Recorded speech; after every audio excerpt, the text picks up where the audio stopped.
então, hoje recebendo a professora Roberta Oliveira Lima, né, eu vou proceder na sequência, depois de passar eventualmente a palavra para a professora Daniele Borghesan, nossa coordenadora, que nos honra com a presença hoje. Ressalto a presença, ouvi a doutora Carmen, que presente está, entrando aqui a doutora Carmen, que é presidente da Comissão de Assuntos Culturais da OAB Paraná, né, minha presidente. Uma honra também contar com a presença, além de, claro, os queridos, queridas colegas, os alunos, não só da UNC, de fora também, da Uninter, vi que tem gente, e o pessoal que vai entrando aí na sequência também. Professora Dani, passo a ti para fazer as honras, antes de eu fazer a leitura do currículo da professora Roberta. Obrigada, prof. Bom, acho que nada mais além do que o prof comentou, mas formalmente, né, agradecer à professora e doutora Roberta Oliveira Lima, que ministrará uma abordagem sobre esse tema, no mínimo curioso, impactante, e eu pessoalmente fiquei muito curiosa só pelo próprio título, professora, olha, que responsabilidade, na verdade, né, abordar sobre esse tema. Pauta de muitos contextos, né, de muitas situações, nacionais, inclusive. Sinta-se, professora Roberta, à vontade, seja muito bem-vinda à instituição, ainda que de forma remota. É uma honra tê-la conosco, né, nessa sexta-feira 13, por sinal. Mas seja muito bem-vinda, está entre amigos, né? Cumprimento também aos acadêmicos presentes, acadêmicos da sexta fase, oitava fase, agora o professor Silas mencionou a doutora Carmen, OAB Paraná, acadêmicos da Uninter também, e demais acadêmicos, público externo que aqui estão nos acompanhando, sintam-se todos muito à vontade, tenho certeza que a noite será muito produtiva, e cumprimento também ao professor Silas, né, querido parceiro sempre do curso, nunca mediu esforços para atividades como esta, interagindo e trazendo esse contato com a professora Roberta para essa noite. Sinta-se à vontade, e na sequência passo para o prof. Leitura do currículo, e depois damos sequência à atividade. Obrigada, prof. Professora, seja bem-vinda. Obrigado, professora Daniele. Né, então, tentar ver um resumo, né, porque o currículo da professora Roberta é, de fato, vasto. A professora Roberta Oliveira Lima, ela é doutora em Sociologia e Direito pela Universidade Federal Fluminense, né, na linha de conflitos socioambientais, rurais e urbanos, mestre em Gestão de Políticas Públicas pela Univale, ela é graduada em Direito pela Univale, licenciada em Ciências Sociais pela Faculdade Avantes, né, além de, enfim, como mencionei, uma vasta produção, né, na pesquisa que leva a sério. Tenho a honra de ser colega, amigo da professora Roberta, né, parceiro de projetos, né, a gente fez aí uma tour esses tempos relacionando direito e literatura. A professora Roberta também pesquisa na área de direito e literatura, colegas do caos filosófico, né, com aqueles textos mais críticos, né, professor Roberto, que acabam incomodando. É bom, a academia tem que ser feita disso, né, não precisa dizer o óbvio, e quando tem que dizer o óbvio, tem que ser de maneira crítica. E tive o privilégio também de receber um exemplar da obra da professora Roberta Oliveira Lima, que já fica, né, a dica, a sugestão de uma obra maravilhosa, tá? Uma pesquisa séria, profunda, e que surpreende, qualquer seja o olhar lançado para a obra, com certeza surpreende. Então, professora Roberta, seja bem-vinda, né, e, enfim, a noite é sua, a fala é sua, sinta-se à vontade conosco. Ok. Bom, boa noite, né, Paulo, professora Daniele, coordenadora, obrigada pelo convite, né, Paulo, a gente está em várias frentes, no Direito e Arte, no Caos, aqui.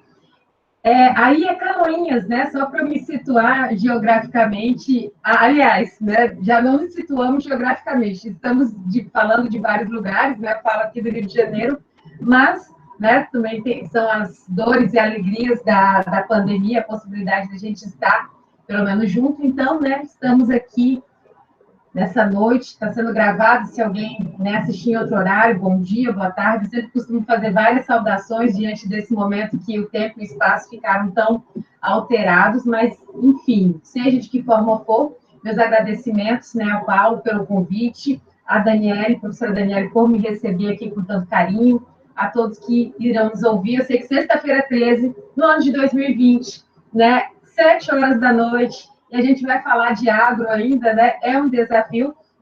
Então, todos que vão me ouvir, já têm o meu máximo carinho. Peço perdão pela minha agenda também, os meus horários, ultimamente, para lives e eventos acabam sendo, às vezes, um pouco atrapalhados, mas, né, quero fazer valer também o tempo de vocês. Sem mais delongas, eu vou passar os slides para a apresentação. E aí eu vou situando um pouco, né? O livro que o Paulo acabou de mostrar, ele é fruto da minha tese de mestrado, da minha tese de doutorado, e ele tem exatamente uma série de interfaces. Hoje, eu fechei principalmente em 2 pontos, que são as futuras gerações e a justiça ambiental. Então, eu vou trabalhar muito em cima desses pontos. O livro tem mais de 400 páginas. Realmente, para pesquisar o tema, primeiro de tudo, ele é um tema que é multidisciplinar. Então, eu falo com direito, eu sei que aqui parece que teriam alunos da administração, eu já levei essa palestra para os alunos da engenharia, enfim, o livro está sendo adotado em programas de pós-graduação, não só do direito, mas das ciências sociais, da engenharia de alimentos, da sociologia rural. Então, é muito bom também ver essa interface, o pessoal da nutrição. Então, o direito ele também pode ser interdisciplinar, multidisciplinar, é algo também que o Paulo trabalha muito quando enfoca a arte e o direito, né, e todos os outros elementos culturais. Então, é isso, né, uma tentativa também de compreensão, né, de algo que parece tão básico e que faz parte do nosso dia a dia, que é a alimentação. Conforme instruções da professora Daniela, eu sei que eu vou maximizar a tela agora para poder me concentrar em algumas imagens, e aí qualquer coisa, se cair, se tiver alguma dúvida, você me alerta, Paulo, e eu vou seguindo ali na apresentação, tá bom? Vou maximizar aqui. Então, esse aqui era o nosso cartazinho do evento, a capa do livro, como o Paulo já mostrou. Inicialmente, eu quero mostrar qual foi o cenário que compôs a análise do problema de pesquisa, né? Porque às vezes a gente tem um problema que é social e não é sociológico. E eu precisava encontrar um problema que fosse sociológico e jurídico, já que eu estava num programa de pesquisa de pós-graduação em sociologia e direito. Então, eu trago alguns temas, né? Então, os nomes que estão ali na capa, justiça ambiental, risco, sustentabilidade, cultura e gerações, eles não estão ali por acaso, né? Eles fazem parte do cenário de análise, dos temas, das perspectivas que eu tento trazer para compreender o agrotóxico, né? Como ele é visto, como o uso dele é visto para a saúde humana, para o meio ambiente, para a nutrição humana, e como o direito encara as potenciais violações, os potenciais danos que ele pode causar para a saúde humana, para o meio ambiente e para as futuras gerações, que é um dos grandes motes que nós temos aqui. Para compreender isso também, eu precisei o quê? Dos discursos técnicos. Só que eu não fiquei só nos discursos técnicos jurídicos. Muitas vezes a gente, né, vai falar o quê? Dos artigos, da lei, da codificação, ou seja, da dogmática jurídica. Mas eu precisava, o direito ambiental, que é a minha área de especialização, e esse tema ele tem uma grande interface com o direito ambiental, ele é interdisciplinar por natureza. Nós precisamos de outras áreas para que nós possamos tutelar o bem ambiental. Então, eu precisava também de outras técnicas. E aí eu vou mostrar para vocês daqui a pouco quais foram esses outros setores técnicos que eu utilizei, que eu acionei para compreender o tema da contaminação de agrotóxicos, especialmente dentro da infância. E por que eu trago esse problema da infância, das futuras gerações? Porque isso começou lá no mestrado. No mestrado, eu pesquisei direito da criança e adolescente e a proteção ambiental delas, que pouco é falado, inclusive, no Estatuto da Criança e do Adolescente. Pouco é visualizado, pouco visualizadas são as questões ligadas à proteção da infância dentro do próprio Estatuto da Criança e do Adolescente. Eu já fiz essa provocação e levei, né, o meu projeto da Univale, onde eu defendi a dissertação de mestrado, aqui para a Universidade Federal Fluminense, consegui ser aprovada e desenvolvi toda a minha pesquisa, então, dentro dessa temática específica da contaminação da infância, das futuras gerações por agrotóxicos. E aí eu precisava realmente de outros elementos técnicos para além do direito. E eu busco compreender também, principalmente, o trabalho do Ministério Público Federal, através da sua 6ª Câmara de Coordenação e Revisão, onde ele fez uma série de ações civis públicas falando também da temática de agrotóxicos. Né? Então, como eu falei, eu tinha que dialogar com outras áreas, né, com a área sociológica, mas também com a área jurídica, já que o meu programa é de Sociologia e Direito. Então, eu precisava também trazer o elemento jurídico, e o elemento jurídico ele é trazido através do Ministério Público Federal. Então, é o cenário inicial. Um outro fato que é importante também de mencionar, que eu falo de forma muito clara no meu trabalho, é que os discursos que eu escolhi, a gente tem que notar, e eu trouxe, o professor Paulo até colocou muito bem, que é um tema que acaba gerando imaginações, pensamentos, críticas, sugestões, paixões, ódios, enfim, né? Tá no horário nobre da televisão, o agro-tech, o agro-pop, o agro-tudo, o agro-riqueza do Brasil. Então, tinha que fazer escolhas em relação aos discursos, aos elementos técnicos que eu iria avaliar. E a minha escolha foi para aquilo que eu chamo de discursos técnicos, né, por perspectivas contra-majoritárias, ou seja, eu me foquei naqueles que são críticos, né, que ainda são minoria, mas que trazem dados alarmantes. Então, o meu recorte, é bem importante que fique claro aqui, que a perspectiva que eu trago, ela é muito crítica, e ela vem abraçada no campo jurídico pelo Ministério Público Federal, e no campo técnico-científico, que eu chamo de técnico-científico, através dessas críticas. Então, o que eu vou trazer aqui são discursos contra-majoritários, eles ainda são minoria. Só que a gente não pode esquecer que uma série de questões, de questionamentos que começam dentro de determinados temas, eles começam como minoritários. Alguns, inclusive, fazem um paralelo do agrotóxico com a nicotina, com o cigarro. Na indústria do tabaco, durante muito tempo, ela tanto patrocinava a ciência, né, fazia todo um patrocínio da ciência, como da mídia para dizer o quê? Que o cigarro fazia bem, que a nicotina não trazia nem mal, que não era cancerígena, e hoje se faz muito esse paralelo. Inclusive, nós já temos condenações internacionais em relação a alguns agrotóxicos específicos, e os advogados são até os mesmos, né? Eles têm, inclusive, uma linha de defesa, e as bancas são as mesmas daqueles que defenderam a indústria do tabaco há alguns anos atrás. Então, é bem importante também mostrar, né, esse cenário de análise antes de entrar nos dados propriamente ditos. E a primeira coisa que eu fiz na minha pesquisa também foi mostrar de onde que vem a utilização do uso de agrotóxicos no campo. Porque a gente pega uma atividade que tem milhares de anos, que compreendia você colocar uma semente no solo, basicamente deixar a natureza fazer sua parte, você dá uma ajuda com algumas ações, mas era assim que se produzia alimento. E daqui a pouco a gente tem as revoluções. A gente tem 3 revoluções quando a gente trata do tema alimentar. A Revolução Verde, que ela acontece logo após a Segunda Guerra Mundial, e eu gasto um tempo no meu trabalho fazendo essa ponte, mostrando que não é por acaso que você pega todo o desenvolvimento bélico, tecnológico, que foi incrementado nas 2 grandes guerras mundiais, e você tem que jogar para algum lugar. E aí você resolve mecanizar o campo. Você consegue levar uma série de insumos que antes você estava jogando no campo inimigo, dentro do campo agora de produção de alimentos. Começa com quais empresas? Como a Monsanto, a Bayer, a Syngenta, a DuPont, que não por acaso também serviram na guerra, produzindo uma série de substâncias. Então, todo aquele avanço tecnológico que uma guerra traz, ele depois precisa ser despejado no campo, com um discurso muito humanitário. Né? Finais de guerra são épocas também de fome. Havia fome no mundo. E o mundo se reúne, o mundo que eu falo são aqueles que venceram a guerra, e falam, temos uma solução para acabar com a fome no mundo. Vamos mecanizar o campo, vamos trazer produtos químicos que matem as pragas. Quem vai ser contra isso? Né? Quem vai ser contra um discurso tão gentil e humanitário que fala que é preciso acabar com a fome no mundo e que existe uma receita? E aí a gente tem a Revolução Verde, né, que é o primeiro grande marco de mudança, de uma forma de se fazer agricultura durante milhares de anos, a gente tem essa mudança. Depois, em 90, mais ou menos na década de 90, a gente vai ter a Revolução Genética, que entra o que em cena? Os organismos geneticamente modificados ou os transgênicos.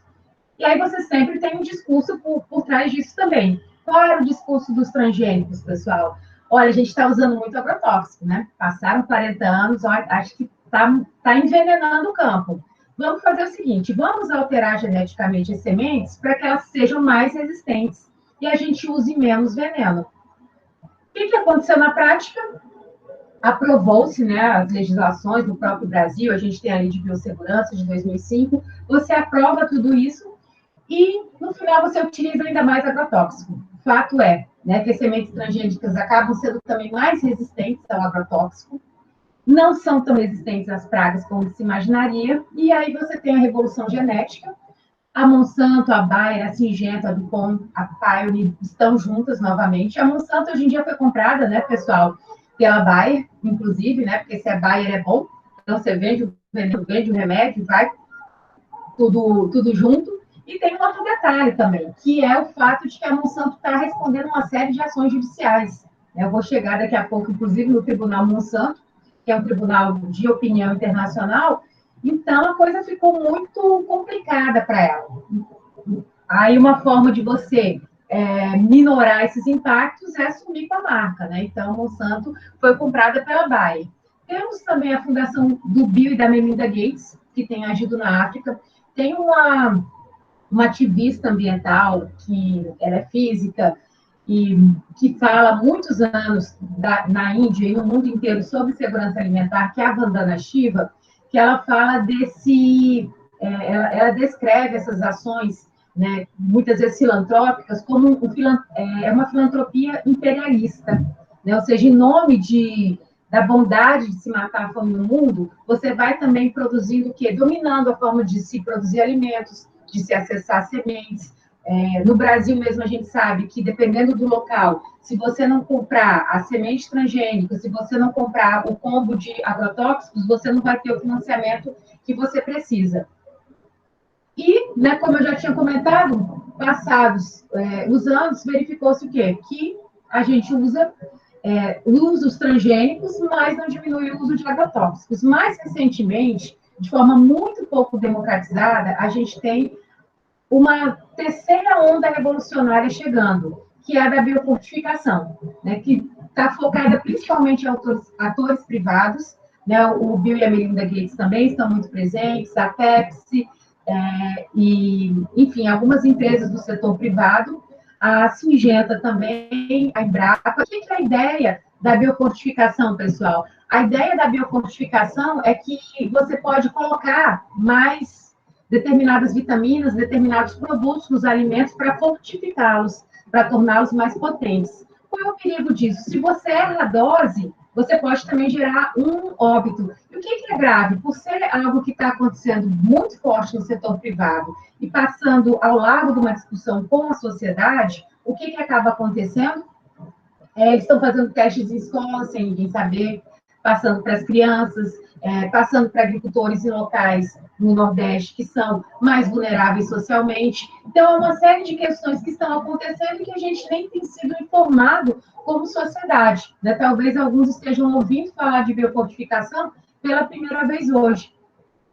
Então, já é um sinalizador de que algo precisa ser discutido, né? Então, o primeiro momento da pesquisa é esse, né? A gente realmente viveu uma revolução, realmente evoluímos no nosso modo de fazer agricultura. Será que isso deu certo realmente para a sociedade?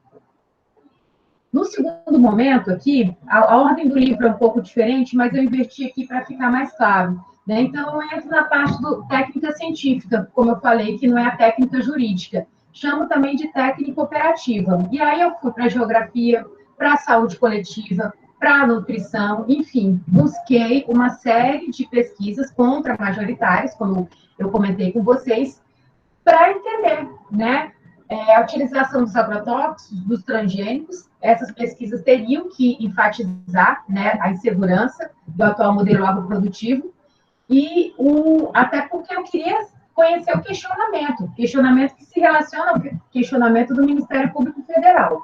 Aqui são algumas obras, né, a Larissa Bombardi é da Geografia, é professora da USP, e ela faz um comparativo do Brasil com a União Europeia, daqui a pouco eu vou mostrar também por que desse comparativo. A Flávia Londres, que é da engenharia ambiental, que fala dos agrotóxicos no Brasil, o dossiê Abrasco, que é da Associação Brasileira de Saúde Coletiva, a agricultura tóxica, que é do próprio Greenpeace, enfim, e tem uma série de outros. Só trouxe aqui algumas imagens, o livro tem um arcabouço bem maior. Trago também pesquisas dentro do cenário internacional, né? A gente não poderia tratar esse tema de forma exclusiva no país. Então, eu trago a OMS, eu trago a FAO, que é a Agência da ONU para a Produção de Alimentos. Inclusive, né, pessoal, a FAO, ela encampou, apoiou a Revolução Verde. Hoje que ela vem mudando a sua visão sobre a produção de alimentos alocada, baseada nos agrotóxicos. Trago também o Atlas da OMS sobre a sustentabilidade e a saúde e a proteção ambiental da criança, né, já que eu tenho esse olhar para a criança, para as futuras gerações. E trago também o parecer do Tribunal Monsanto. O Tribunal Monsanto, ele aconteceu em Haia, ele é um tribunal opinativo, não é o Tribunal Penal Internacional, nada disso. Ele foi um tribunal internacional opinativo e que ele queria descobrir as ações da Monsanto ao longo do tempo. Por quê? Um exemplo de uma ação danosa da Monsanto, por isso que eu falo que ela teve que desaparecer agora nos últimos anos, nos últimos tempos. O agente laranja, que é o 2,4-T de tatu, é uma substância química que foi muito utilizada na Guerra do Vietnã. Ele é um poderoso defoliante, ou seja, ele seca tudo. Só que ele foi jogado lá no Vietnã, contaminou os lençóis freáticos, contaminou o solo. Isso trouxe o quê? Uma consequência para as futuras gerações. Uma série de malformações, de crianças nascendo com uma série de problemas de saúde, com pessoas desenvolvendo cânceres. Então, até tentam analisar se seria o caso de um crime de guerra. Outras ações da Monsanto em relação ao Roundup, né, que é um produto que ela tem condenações nos Estados Unidos, bem robustas. A primeira aconteceu no ano passado, e eles tentam, inclusive, e conseguiram já fomentar dentro do TPI a percepção de que é possível responsabilizar essas grandes empresas de agrotóxicos por aquilo que eles chamam de ecocídio. Né? Então, eles querem, inclusive, incluir o crime de ecocídio como um novo crime dentro do Estatuto de Roma, dentro do julgamento do Tribunal Internacional, Penal Internacional. Por quê? A ideia é que você pegue e faça com que essas ações que são destrutivas para o meio ambiente, para a vida humana, sejam consideradas um crime contra a vida, contra a vida em todas as suas formas, e aí seja julgado no Tribunal Penal Internacional. Então, né, são alguns dos panoramas que eu trouxe, como eu falei, eles são contramajoritários. O que eu colhi de dados que eu posso trazer para vocês aqui para compartilhar? O Brasil ele é líder em consumo de agrotóxicos, a gente tem uma série de pesquisas, então somos o país que mais consome agrotóxicos no mundo. Ponto. O segundo maior consumidor, inclusive, de transgênicos. Então, a gente usa bastante. Tem uma série de pesquisas, 2011, 2015, 2017, todas reiterando essas informações. Outro detalhe que é preocupante, o Brasil é o maior consumidor de agrotóxicos já banidos em outros países. Então, a gente tem uma realidade, né, pessoal, que é a realidade de não ter banido esses agrotóxicos, ou seja, tem agrotóxicos que o Paraguai não usa mais, que a China não usa mais e que a gente está utilizando. Então, temos um grande desafio de, além de usarmos muito agrotóxico, a gente usa alguns que são extremamente tóxicos e que já deveriam ser banidos, que foram banidos ao redor do mundo. Temos o problema das subnotificações, ou seja, para cada notificação sobre intoxicação, a gente tem pelo menos 50 que não aconteceram. Muitas tentativas de suicídio, eu separei aqui até alguns dados, e matéria recente da Agência Repórter Brasil fala que 1.569 brasileiros se mataram tomando agrotóxicos na última década. Né? Ou seja, é um cenário meio aterrador, porque o agrotóxico, ele afeta o sistema nervoso central, ele afeta algumas outras áreas do seu sistema nervoso, e as pessoas acabam se matando, às vezes, ingerindo o próprio agrotóxico. Parece um cenário de filme de terror, né? A sustentabilidade, futuras gerações, a justiça ambiental e o risco, que são conceitos que eu vou trazer daqui a pouquinho, eles sempre são chamados nesses estudos, né? Eles sempre trazem esse olhar para a proteção ambiental, para a justiça ambiental, para o risco, para a sustentabilidade ou insustentabilidade. Esses estudos também relatam que há dificuldade, que a vida dos cientistas que tentam fazer denúncias em relação aos agrotóxicos não é fácil, né? Que há muita disputa, que quando eles produzem esses estudos, muitas vezes há tentativa de ocultação dos dados, de desqualificação dos trabalhos. Então, a quem é crítico ao agrotóxico, geralmente sofre uma série de embates. Né? Na Anvisa mesmo, a gente tem o professor Meirelles, que acabou saindo da Anvisa há alguns anos, por denunciar, por fazer alguns questionamentos, e acontece não só no Brasil. Tem um documentário mais antigo, chamado Mundo Segundo Monsanto, que trata muito dessa questão das disputas científicas, da perseguição dos cientistas. Então, há criminalização, muitas vezes, dos pesquisadores, há uma perseguição. Temos também um número reduzido de pesquisadores em regiões do agronegócio do país, e um número menor ainda de pesquisadores que falam do trabalhador rural, da toxicidade dos agrotóxicos, saúde, meio ambiente. Então, né, falta essa pesquisa. Como eu falei, né, o fruto do Tribunal de Opinião Monsanto foi essa junção com o TPI e a tentativa de se levantar essa tese do ecocídio. Aqui alguns dados sobre depressões, suicídios, né? Uma pesquisa da Universidade de Santa Cruz, a Unisc e da Unicamp, junto com o UFRJ, pareciam ter encontrado novos indícios de que o manganês, presente em alguns fungicidas, poderia provocar danos à saúde humana muito mais graves do que os próprios organofosforados. Organofosforados, pessoal, e organoclorados são algumas das substâncias químicas mais potencialmente danosas que a gente pode ter. Organoclorados e organofosforados foram objetos de uma pesquisa na década de 60 de uma mulher nos Estados Unidos chamada Rachel Carson, que escreveu um livro chamado Primavera Silenciosa. É um grande marco do movimento ambiental, e ela fez a crítica ao DDT. Para vocês terem noção, na década de 60, ela lançou o livro.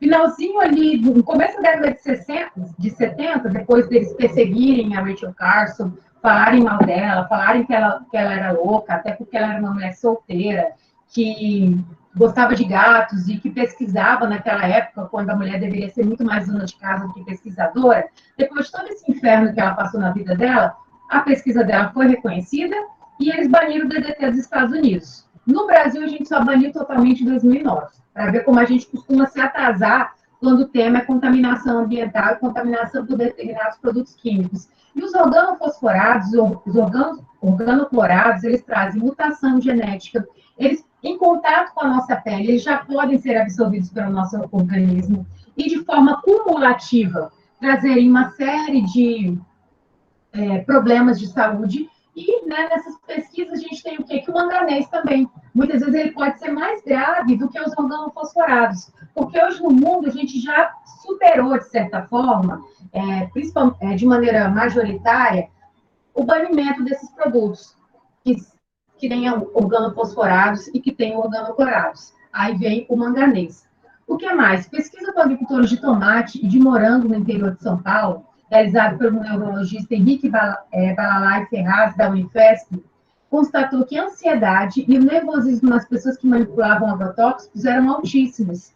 Né? Então, além do que eles passam, da dificuldade, do trabalho duro que é no campo, você tem o quê? O efeito exatamente desse produto químico no sistema nervoso dessas pessoas. Uma outra pesquisa da UFMS fez um levantamento sobre estados depressivos em 261 agricultores expostos a organofosforados no município. Deles, 149 relataram algum sintoma após o uso de agrotóxico, 30 apresentaram distúrbios psiquiátricos menores e 3 tentaram suicídio. A obra da Flávia Londres relata ainda a história de famílias inteiras que têm sido vitimadas pelo envenenamento por agrotóxicos.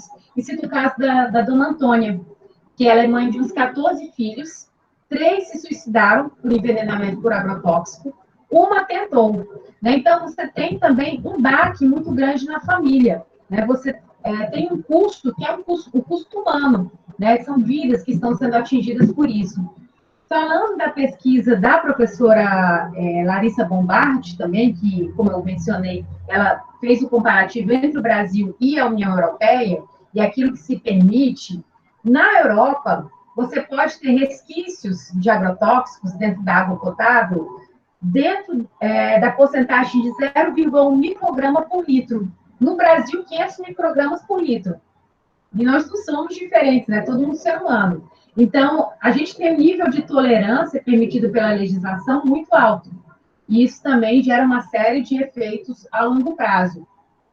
Os limites também de outros produtos aqui, como vocês podem ver na imagem, de alguns agrotóxicos, né, como o 2,4-D, no arroz, na soja, a atrazina, o acefato, o glifosato famoso, né, o malástico, todos eles aqui são muito mais tolerados no Brasil, né, do que na Europa. Então, ele já tem um cuidado muito maior, uma legislação muito mais vigilante em relação a esses excessos.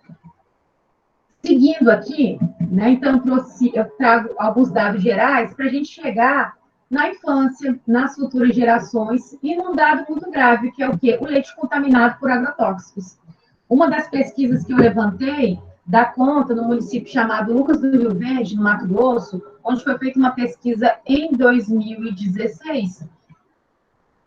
E nessa pesquisa, 100% do leite materno coletado, 100% desse leite é contaminado por agrotóxicos, né? Então, a criança, dentro do seu primeiro alimento, ela está sendo nutrida pelo leite materno, que é extremamente importante para o desenvolvimento da infância.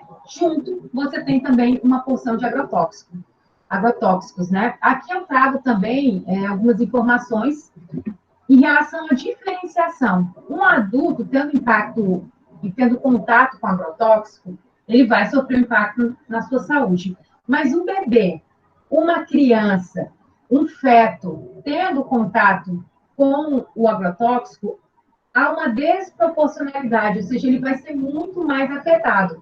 Então, o impacto que fetos, bebês e crianças, e os adolescentes também, que a gente não pode esquecer que tem muitos adolescentes que trabalham no campo, né? Sofrem, desproporcional em todas as fases de desenvolvimento. Né? O próprio Estatuto da Criança e do Adolescente fala que eles possuem condição peculiar de pessoas em desenvolvimento.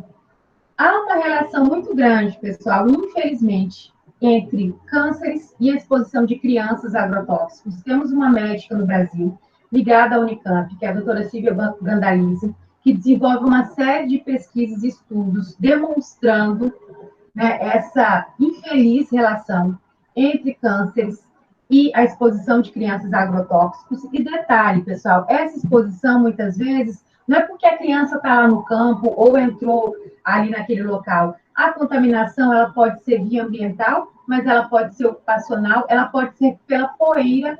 Muitas vezes a poeira, ela vai conter um grau mais elevado de agrotóxicos do que o próprio ar, solo e alimentos. E aí você tem um combo, né? Vai sendo contaminado pelo ar, pela água, pelos alimentos, pela poeira, a própria roupa. Teve um estudo que eu coletei que, né, faz o questionamento: como a gente pode ter uso seguro de agrotóxicos? E se você fosse seguir o manual e tudo aquilo que é prescrito, você não conseguiria fazer o uso seguro, né? Então, se questiona muito todos esses elementos. As crianças, como a gente falou, elas têm uma condição peculiar de pessoa em desenvolvimento, então elas vão ter um nível muito baixo de enzimas para poder, inclusive, se desintoxicar desses pesticidas. Tem imagens aqui, né, pessoal? Algumas eu vou mostrar ali maiores, mas tem uma imagem aqui no cantinho, abaixo dos desenhos, que é uma criança bebendo água de dentro de uma embalagem de agrotóxico vazia. A gente não consegue lidar nem com as embalagens de agrotóxicos vazias, para vocês terem noção. E aí, imagina, alguém enche de água e a criança está bebendo, né? Essa foto foi tirada de um artigo de uma pesquisadora da enfermagem. Então, temos todos esses desafios pela frente, né? Aproximadamente 25% das intoxicações por agrotóxicos são de crianças e de adolescentes. Então, quando a gente notifica, que é 1 para cada 50, dessas notificações, 25% envolvem crianças e adolescentes. Então, a gente tem um problemão em relação às futuras gerações. Esse mapa foi tirado também da cartografia da Larissa Bombardi, e ela traz bebês intoxicados por agrotóxicos, de 0 a 12 meses. Ela coletou 142 casos de intoxicações de bebês. E, dentro dos relatos dela, ela fala que isso pode ser considerado a ponta do iceberg das intoxicações no país e revelador de vulnerabilidade das comunidades de forma geral. Porque se chegou no bebê, que é aquele que você mais protege, imagina o resto da população. A gente já tem cunhado também um termo que se chama bebês pré-poluídos, ou seja, o bebê já nasce com uma dose de contaminação de uma série de substâncias químicas que passam no corpo dele via cordão umbilical, via nutrição. Então, temos, né, realmente um desafio aqui para as presentes e futuras gerações.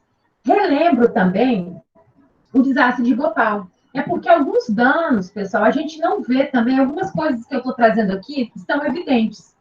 É o bebê que está sendo nutrido, agora ela está crescendo. E a gente fala, o que não mata engorda. Está tudo certo. Às vezes não, porque a gente vai ter mutações genéticas. A gente tem coisas que às vezes não afetam a geração presente, mas afetam os netos. Você tem um salto entre uma geração e outra. Então você não vê nada agora. Mas talvez o seu filho não veja, mas o filho do seu filho vai ver. Estava assistindo uma palestra recentemente, do evento da Associação dos Professores de Direito Ambiental, onde o tema, na verdade, o tema era a contaminação da água, tinha um dado sobre hormônio, e que se comentava, na década de 40 ou 60, agora não me recordo ao certo, se dava um determinado hormônio sintético para as mulheres que enjoavam. E o que se verificou depois? Que os netos delas estavam nascendo com um determinado número de câncer, com algumas doenças e alguns problemas muito próprios. A gente tem até o caso da talidomida, né, pessoal? Que as mulheres que consumiram talidomida, né, seus filhos nasceram muitas vezes com a falta de um membro do corpo, enfim. Então, às vezes vem na mesma geração, às vezes dá o salto geracional. E aí, para falar de algo com prazo um pouco maior, eu trago o desastre de Bhopal, na Índia, que foi uma explosão de uma fábrica de agrotóxicos, que inclusive ia ser desmontada e ia ser trazida para o Brasil, segundo relatos, porque não estava dando muito certo na Índia. Então, eles iam trazer para o Brasil, ele explodiu antes, então, né? Não explodiu no Brasil. E o relatório do Conselho de Direitos Humanos da ONU, ele traz alguns detalhes e relembra Bhopal. Né? Além das milhares de mortes que aconteceram na hora do acidente, né, com a transformação do produto, que era isocianato de metila, todo o envenenamento, e as pessoas não sentiam, elas não sabiam o que estava acontecendo, elas simplesmente começavam a se intoxicar, cair e morrer de uma forma terrível. Só que o relatório da ONU, ele fala também, né, baseado em alguns estudos e trazendo Bhopal, ele fala que depois desse acidente, ou desastre, ou atentado criminoso, já que não cuidavam, né, como deveriam, da manutenção da fábrica, houve aumento significativo no número de abortos e mortalidade de bebês, com concepção de fetos com menor peso, anomalias cromossômicas, deficiências de aprendizagens e desenvolvimento de enfermidades respiratórias. Então, você tem algo que transpassa gerações. Essas imagens aqui são... Senhora Roberta, só, eu acho que travou a imagem que você está se referindo. De Bhopal? Vê se está aparecendo aqui, está escrito desastre de Bhopal. Não, para mim travou aqui, estava vendo até com a professora. Aí, agora foi. Agora Boa, foi? Então, tem mais duas, que eu estava até mudando, né? Então, pessoal, esse aqui é Bhopal, né? A foto, então foram milhares de mortos, mas me avisa só se está aparecendo essas imagens agora, Paulo. São essas que eu queria, inclusive, dar mais ênfase. Sim, agora sim, né? Desastre de Bhopal, dezembro de 84. Não, agora eu já mudei. Poxa, agora foi. Agora apareceu. Eu tenho que fechar e abrir. Pablo Ernesto Piovano. É isso? Sim, prof. Pablo Ernesto, essa mesma. Beleza. Eu acho que tem que ir passando, prof. Isso mesmo. Eu tenho que fechar e abrir. Isso. Entendi. Entendi. Bom, pessoal, essas imagens aqui são de um fotógrafo argentino e ele tem um curta e tem essa exposição que se chama O Custo Humano dos Agrotóxicos. A Argentina também tem uma frente de agronegócio, de produção de soja, e ele saiu percorrendo essa fronteira e fotografando, né, a comunidade local. E o que você percebe nas fotografias, na denúncia dele que ele faz exatamente do custo humano de agrotóxicos? É exatamente o quê? Essa série de anomalias que a gente descreveu em Bhopal, que tem acontecido na Argentina, que talvez estejam acontecendo no Brasil que ninguém documentou, ou que acontecem, né, em uma menor proporção, depende do produto que é liberado. Então, são imagens, né, para a gente pensar exatamente a proteção das futuras gerações. Vou aumentar mais uma aqui, né, outras imagens. Então, são gerações que estão adoecendo, né? Era principalmente essas imagens que eu queria mostrar para vocês. Eu posso até voltar um pouquinho para o chat, pessoal, porque é ruim também ficar falando lá sem ver ninguém. Então, eram essas imagens principais. Deixa eu ver se eu consigo passar agora, pelo menos pequenininho, que aí eu consigo acompanhar melhor. Não, mas aí... Enfim, vocês conseguem... Agora aparece bem pequenininho, né? Se eu fizer dessa forma. Roberta, pelo menos para mim, eu acho que a mesma perspectiva dos demais aparece para nós grande e a gente está tudo do lado em quadradinhos, assim. Então tá bom. Então, continuamos assim. Continuamos assim.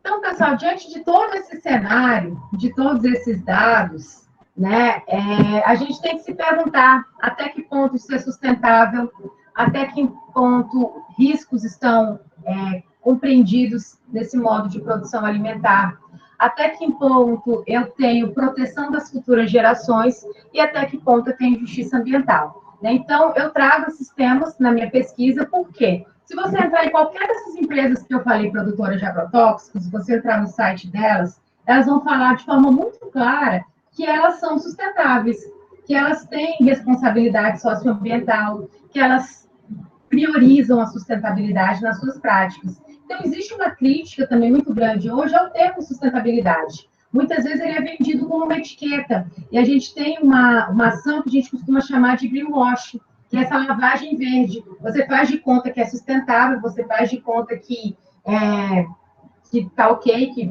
é uma produção limpa, e sai, às vezes, até cobrando mais caro, sendo que você não está olhando para nenhum aspecto da solidariedade intergeracional. Então, tem uma série de disputas, né? O que em resumo, né, para passar para vocês, sustentabilidade, ele é um tema em disputa. É algo que é disputado, né? É algo que interessa a indústria, mas nem sempre ela cumpre, ela entrega isso que ela fala. Sobre as futuras gerações, sobre o risco, né, pessoal? O que a gente tem? A gente não consegue, muitas vezes, se antecipar a essa proteção das futuras gerações, ter uma consciência antecipatória. Eu uso um sociólogo chamado Rick Beck, que é um alemão, que ele tem um livro chamado Sociedade de Risco.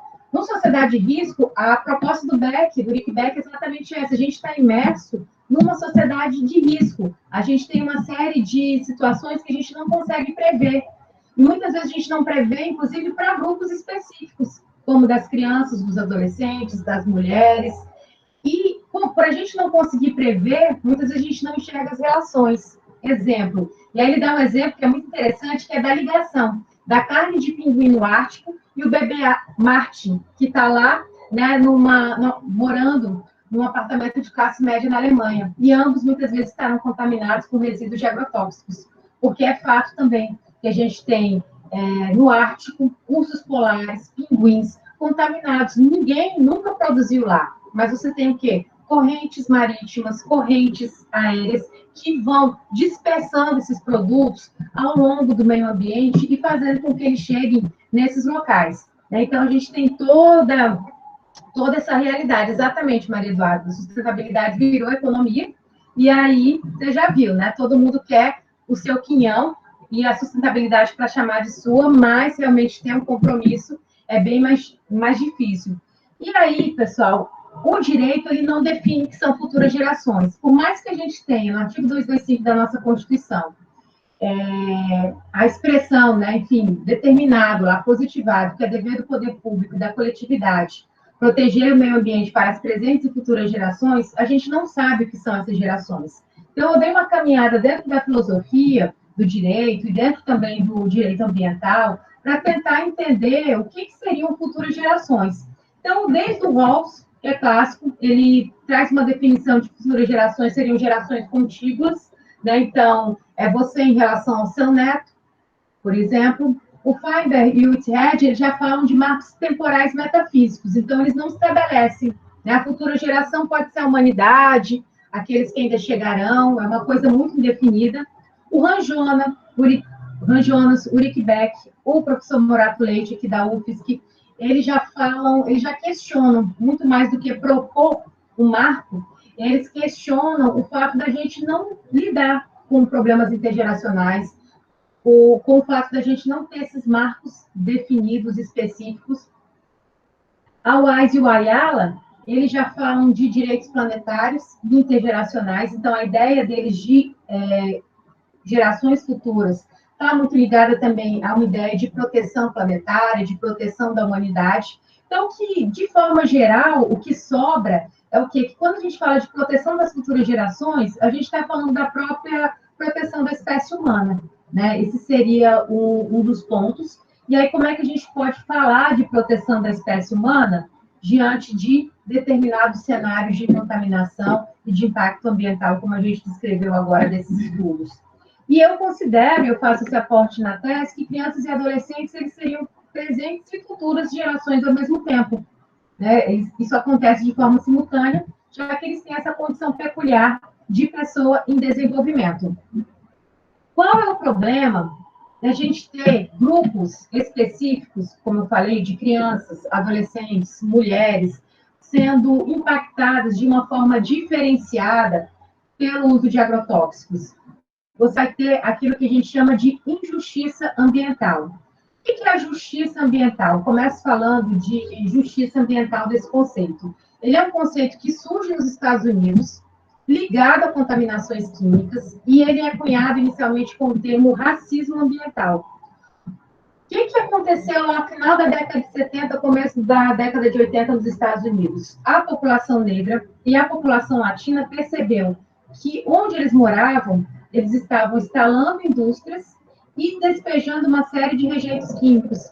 Começa, inclusive, no estado de Nova York, com o Love Canal, que é o quê? Eles despejando uma série de produtos químicos num aquífero que abastecia também de água a região, e as pessoas começaram a adoecer.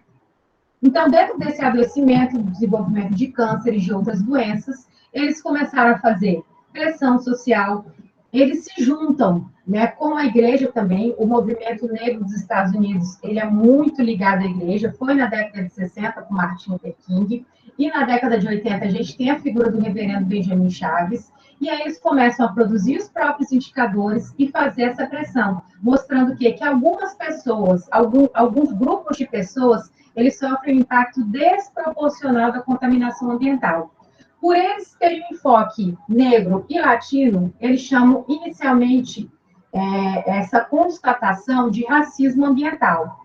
À medida que eles encontram ecos, né, das suas reivindicações nos movimentos sociais, eles criam uma pauta única e chamam de movimento de justiça ambiental.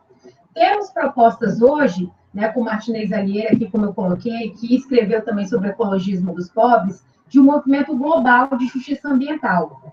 No Brasil, a gente tem, o movimento de justiça ambiental é pesquisado de maneira bem enfática aqui no Rio de Janeiro, tanto na UFRJ, com o professor Henrique Seraldi, que é da engenharia, é do planejamento urbano, da arquitetura. Aqui na UF, né, onde eu fiz o meu doutorado, com a professora Serena Herculano, que já se aposentou, com o professor Wilson Madeira Filho, eu estudei com os dois, né, isso foi o que me trouxe também à UF, e a Fiocruz fala de justiça ambiental. Então, a gente tem que notar o seguinte, sempre que eu falo de justiça ambiental, eu estou trazendo esse conceito aqui. E aí a gente tem que olhar para a questão da contaminação dos agrotóxicos e pensar nesse conceito. É a condição de existência social configurada através do tratamento justo e do envolvimento significativo de todas as pessoas, independentemente da sua raça, cor ou renda, no que diz respeito à elaboração, desenvolvimento, implementação e aplicação de políticas, leis e regulações ambientais.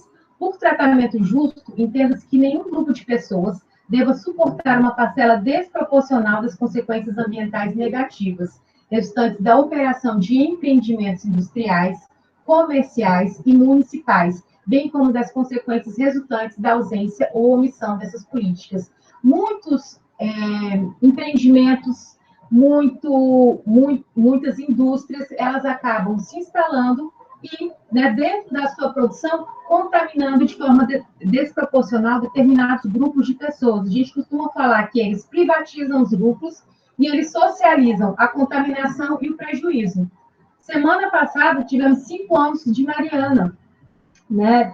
E você vê o quê? Toda aquela lama, toda aquela contaminação, todo aquele rejeito tóxico, e quem mais sofreu? Os mais vulneráveis socialmente, os mais vulneráveis economicamente, grupos de pessoas específicos. Então, a justiça ambiental serve para qualquer situação de desproporcionalidade de grupos, né, que sejam atingidos, contaminados de forma desproporcional, ou seja, eles têm esse impacto potencialmente desproporcional. A gente não democratiza o risco. Algumas pessoas vão ser, de fato, mais afetadas. É importante que a gente não confunda legislação ambiental com justiça ambiental. Muitas vezes, quando a gente ouve o termo justiça ambiental, a gente já pensa no judiciário. Justiça ambiental, pessoal, ele é um movimento. Ele é um movimento social que traz esse foco de grupos que são vulnerabilizados e contaminados. A legislação ambiental, não. São os marcos legais. Código Florestal, Código das Águas, toda a legislação que a gente tem, Lei de Crimes Ambientais, Política Nacional do Meio Ambiente, toda a legislação ambiental. Então, é importante fazer essa distinção. E essas situações de injustiça ambiental, pessoal, elas são violadoras do direito humano à alimentação adequada. Não vou entrar aqui em todos os conceitos, mas ele tem uma base, que é a segurança alimentar e nutricional e a soberania alimentar. Então, quem não sabia que direito humano à alimentação adequada é um direito, né, e é um direito humano, então, toda essa utilização massiva de agrotóxicos, todas essas contaminações, todo esse leite materno contaminado, ele também viola o direito humano à alimentação adequada. Aqui, eu trago só alguns artigos que tratam desse direito, artigo 6º da Constituição, só entrou agora, em 2010, né, através da Emenda Constitucional 64, o artigo 25 da Declaração Universal dos Direitos Humanos e a Lei 11.346 de 2006, que traz o CISAM, o Sistema de Segurança Alimentar e Nutricional. Como eu falei, pessoal, eu faço essa caminhada para entender também alguns aportes e algumas ações do Ministério Público Federal, né? Estou aqui me aproximando do final, e aí eu percebo que o Ministério Público Federal, ele se porta como muito convicto, né, dessa contaminação dos agrotóxicos. Ele traz dados sobre contaminação nas suas peças, nas suas ações civis públicas, como eu falei. Só que ele não fala tanto de justiça ambiental, de riscos, ele traz outros elementos, né? Então, ele fala do princípio da precaução, né, onde o princípio da precaução, ele traz a seguinte ideia: se eu não tenho certeza científica do risco, eu não deveria liberar aquele produto, eu não deveria tomar determinada ação. Na ausência de certeza científica, eu não ajo. Em dúvida, pro natura. Na dúvida, eu protejo o meio ambiente. Esse é o grande norte do princípio da precaução. E, né, tem algo que é interessante, que são as propagandas do Ministério Público Federal. Aqui eu vou ter que abrir para vocês verem. Para ir passando. No Facebook, né, eu fiz uma coleta também, porque eu queria entender o discurso, né, eu faço uma análise do discurso, de como ele vê os agrotóxicos, né? E aqui a gente vê exatamente a convicção dele em relação ao perigo dos agrotóxicos para a sociedade, né? Então, ele fala: don't keep calm, você pode estar sendo envenenado, muitas caveirinhas, né, nas postagens do Facebook, eu espero que vocês estejam conseguindo ver, eu ampliei aqui. Infertilidade, né? A exposição crônica a agrotóxicos pode causar infertilidade, impotência, aborto, má formação fetal, desregulação hormonal, câncer. Falam das culturas que mais concentram o uso de agrotóxicos no Brasil. Sintomas de intoxicação. Então, assim, eles são muito enfáticos nas redes sociais. No período que eu coletei, foram quase 2 anos de coleta, são só algumas das imagens, em relação ao uso dos agrotóxicos. Só que aí eu também também queria saber como os juízes se portavam diante dessas ações que o Ministério Público estava patrocinando. E eu vou para a Justiça Federal, né, já que o Ministério Público Federal que atua em primeira instância, para verificar quais foram as decisões dos juízes, né, em relação a essas ações civis públicas. Eu estudei 6 ações civis públicas e fui atrás dessas 6 decisões. A resposta do judiciário, pessoal, dos juízes, ela é muito menos enfática do que do Ministério Público Federal. Ela não é ancorada em nada técnico-científico e nem técnico-jurídico. É muito mais na base do discurso. Então, eu separei aqui alguns dos discursos em relação às decisões.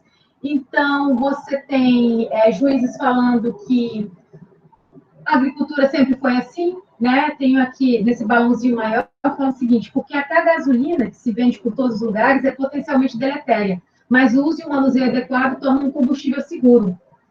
Então, ele quer dizer assim, tudo que você exagerar vai dar problema. Agrotóxico é só mais um. E compara com gasolina. E ele trata, inclusive, o Ministério Público Federal instrui as suas ações civis públicas com estudos técnicos científicos, ele trata como estudos, entre aspas, de opiniões. É assim que ele escreve na decisão. Né? E fala que não é seguro. Mas ele não chama um perito, ele não faz uma contraprova, nada disso. Né? Alguns argumentam que fazemos a agricultura dessa forma há muito tempo, nunca teve grande problema, que, na verdade, o Ministério Público Federal está incomodando, criando tanta dificuldade, que tem um elemento econômico envolvido. Então, alguns dados que eu colhi dessas decisões, pessoal. Normalmente, os juízes já não chamam de agrotóxico, eles preferem chamar de defensivos, de produtos, de ingredientes, de herbicidas. Então, isso denota o quê? Que o próprio discurso ele está ligado ao aspecto mercadológico, né? A bancada, por exemplo, ruralista, ela tenta, inclusive, passar projetos de lei para que o termo agrotóxico não seja mais utilizado. Você fale defensivo agrícola e não agrotóxico. E os juízes dessas decisões que eu analisei, eles foram muito nessa linha. Como eu falei, a base jurídico-legal de convencimento não está presente, né? Não há uma decisão motivada, há retórica vazia. Eles não acionam estudos técnicos científicos, só teve uma juíza que acionou, e essa deu procedência ao pedido à ação civil pública do Ministério Público Federal. Eles mostram muito, né, a preocupação com o impacto econômico, se eles suspenderem determinados agrotóxicos no país. E como eu mencionei, né, a única decisão que atendeu o pleito do MPF, realmente a juíza fez a sua tarefinha de casa e saiu pesquisando para saber como decidir. E o silêncio, ele também diz muito, né? Então, o Leminski já fala para a gente reparar bem no que não é dito, e esses silenciares que acontecem nas decisões judiciais, nas ações civis públicas, né, quando não se fala, muitas vezes, também de justiça ambiental, de risco, ou quando os juízes não falam sobre agrotóxicos, usam outros termos, mostra o quê? Que a gente ainda tem muito para avançar, né, na compreensão, na utilização desses dados técnicos científicos, técnicos jurídicos. Ao final, né, quais são as minhas ponderações diante de tudo que eu estudei? Que a gente ainda não democratizou a discussão sobre o nosso modo de fazer, produzir alimento no mundo, apesar da gente ser uma grande colônia de exportação ainda. Precisamos inserir a categoria intergeracional, né, como uma categoria de vulnerabilidade a ser considerada pelo movimento de justiça ambiental, que também não olha isso muito. A ONU, a FAO e a Organização Mundial de Saúde, elas apoiaram muito, lá no passado, década de 50, 40, a Revolução Verde, o uso de agrotóxicos, mas hoje ela já tem mudado o discurso delas e tem falado sobre a necessidade de uma transição agroecológica. Né? A agroecologia é uma forma de se produzir alimentos sem veneno, aí é um outro tema bem complexo, ou com o mínimo de veneno possível. O Ministério Público Federal, como a gente viu, ele aciona, né, de forma bem contundente os dados técnicos científicos. A abordagem, né, como deu para notar desde o começo, ela é multidisciplinar, abrangente, não pretendi esgotar nenhum dos caminhos que eu percorri, pelo contrário, é sinalizar para que quem queira vir na sequência continue pesquisando, é um tema em aberto e que se relaciona com saúde pública, meio ambiente, nutrição, ciências sociais, jurídicas, então tem muito a ser continuado. São necessários novos estudos, pesquisas, né? Eu faço, inclusive, uma série de questionamentos ao final do meu trabalho. E, né, para a gente pensar também, como eu falei, eu trago aqui categorias contra-majoritárias. De repente você está falando assim, exagero, esses cientistas erraram, Roberto. Isso aí é coisa de xiita, alguma coisa assim. Eu trago um trecho aqui do livro Vozes de Chernobyl, né, que é a história oral do desastre nuclear, livro feito pela Svetlana Alexievich, que ganhou o Nobel de Literatura. E tem um trecho, em um dos capítulos, né, então, descreve todo o desastre da usina de Chernobyl, e a gente sempre vai ter pessoas duvidando, né? Foi com Chernobyl, foi com a nicotina, e pode ser que seja com os agrotóxicos. Eu quero, pelo menos, conseguir te deixar com uma pulguinha atrás da orelha nessa noite. E o trecho que eu conversei com cientistas. Um deles dizia, eu poderia até lamber esse seu helicóptero e não aconteceria nada. O outro contestava, pessoal, como vocês podem voar sem trajes de proteção? Vocês querem cortar a vida? Cubram-se, põem um revestimento no helicóptero. E a gente sabe que quem estava com a razão é quem pedia para que, né, as pessoas se cobrissem. Por último, realmente, até que os leões inventem, né, tem um provérbio africano que fala o seguinte, até que os leões inventem as suas próprias histórias. Os caçadores serão sempre os heróis das narrativas de caça. Né? Então, que você dê uma chance também para essa narrativa, que ainda é majoritária, mas que tem um laço científico poderoso. Para quem quiser saber mais informações do meu livro, do meu trabalho, tem o Instagram do meu projeto de extensão, @sustentabilidade com H, underline ao final, o meu Instagram também e o meu e-mail, tá bom? Então, era isso, pessoal. Muito obrigada e acabamos.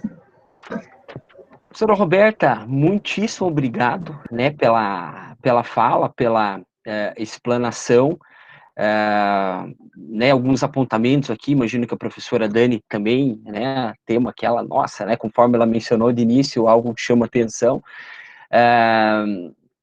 mas tenho absoluta certeza que mesmo antes, né, inclusive de eventuais indagações, que a gente vai abrir agora, né, perguntas, apontamentos dos colegas, dos que presentes estão, eu tenho absoluta certeza que essa pulga atrás da orelha já deixada foi, né? Até com a professora Roberta traz a obra da Svetlana, Nobel da Literatura 2015, né? E o motivo, né? Uma das razões que a Academia Sueca concedeu o Nobel para a Svetlana foi justamente por conta da forma dela, da produção literária que ela faz. Né? Ela traz justamente essa questão relatos. Né? A literatura da Svetlana são relatos, é uma literatura de relatos, em que ela revisita vários aspectos da história, né? A Segunda Guerra Mundial, a questão russa, e a Chernobyl é uma dessas, né? Essa obra maravilhosa, né? Que eu separei aqui para mostrar. Para quem não conhece, né, pessoal, fica a dica também, né? Todos os discursos, os embates que aconteceram, né? Enfim, é uma obra fantástica, polifônica, de anos, né? Ela tem um talento ímpar. E esse aqui é a tragédia de Bhopal também. Meia-Noite em Bhopal é documentado também, tudo que aconteceu, que eu relatei. Então, ele é um mix também de jornalismo e de ficção. Então, é uma boa leitura também para quem quiser compreender também, né, puxando, né, para a questão da literatura, esses elementos das contaminações e sua relação com as futuras gerações. Ótimo, até esse segundo não conhecia, né? Até acho que eu e a professora Roberta, quando conversamos semana passada, ela tinha passado essa obra e falou: a segunda eu não li, anotei como sugestão. Né? Mas interessante, né? Porque, em pese de seja um desastre nuclear, a questão do Vozes de Chernobyl, entra em contato justamente com esse aspecto da fala da professora Roberta, porque são narrativas, né? São narrativas, são relatos de pessoas que vivenciaram o desastre nuclear em Chernobyl. né, ser tanto os cientistas, como os moradores, como o pessoal, os agricultores, que nem sabiam o que estava acontecendo, né, e todos os resultados desastrosos, danosos disso, e relatados, enfim, quem vivenciou de fato a coisa, né, professora Roberta? Isso, né, eu imagino que está muito bem presente também no livro, na obra da professora Roberta, né, em que ela dialoga justamente, né, que se eu posso chamar assim, Roberta, né, me corrija se estiver errado, um conflito de narrativas, que a gente tem também na questão dos agrotóxicos. Sim. Pergunto inicialmente, né, eu anotei um ponto ou outro meu aqui, professora Dani, quero crer que de igual modo, né, professora... Mas pergunto aos presentes, aos colegas, se algum de vocês, né, tem alguma questão, a palavra está aberta, tá? Seja como que é? Pelo chat, tá? E eu, inclusive, pelo áudio, imagem e áudio, né? Às vezes alguém tá acompanhando deitado na cama, descabelado, não quer aparecer. Eu penteei o cabelo hoje, né? Porque a gente tem que assim fazer. Mas sinta-se à vontade, tá? Questão, dúvida, apontamento. Fazer o seguinte, alguém abriu o microfone? Não. Eu, prof, posso perguntar? Claro. Eu furo fila sempre aqui, eu já... Ótimo, já tem manifestação ali na sequência. Professora Dani, então, por gentileza. Muito bem. Professora Roberta, olha, que bombástico esse tema, bombástico, sensacional, prof.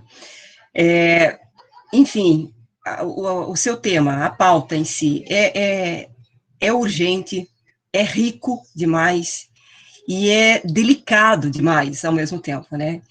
Então, eu fiquei assim extasiada com tudo que a prof mencionou, achei que foi, sabe, uma enxurrada de informação, isso, um tema extremamente complexo, né? Nada fácil de ser abordado, mas também, ao mesmo tempo, a professora, assim, com muita maestria, isso foi absolutamente gratificante essa noite, né, de forma muito didática, a professora foi abordando e foi descortinando muitos temas, acho que isso foi o auge da noite, por tratar de temas, como eu disse, tão delicados.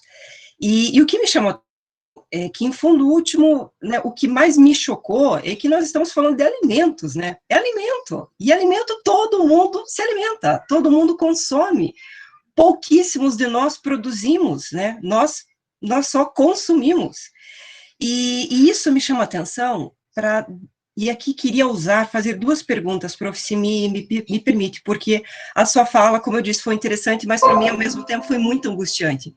Porque a pergunta é, a professora, de coração, a professora vê uma luz no fim do túnel? Porque, qual é a minha dúvida? Me parece que nós saímos de um consumo, pelo menos agora temos uma certa consciência, se me permite falar assim,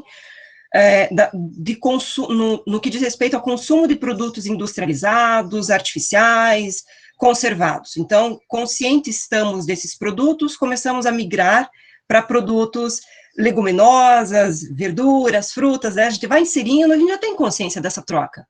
Mas, pela forma como esse produto é ofertado, parece que trocamos 6 por meia dúzia em razão da forma em que esses produtos são cultivados. Então, essa é a primeira dúvida, se de fato é uma troca possível, em razão parece que dessa impossibilidade, inclusive, de consumir, em tese, produtos naturais. E a segunda, professora, será que o problema não tem a ver com uma consciência alimentar que nós não temos? E aqui, quando eu me refiro à consciência alimentar, me refiro na seguinte perspectiva, considerando também os últimos anos, talvez, esse movimento, né, dos vegetarianos, dos veganos, né, essa observação mais acurada para o alimento vem sendo amadurecida.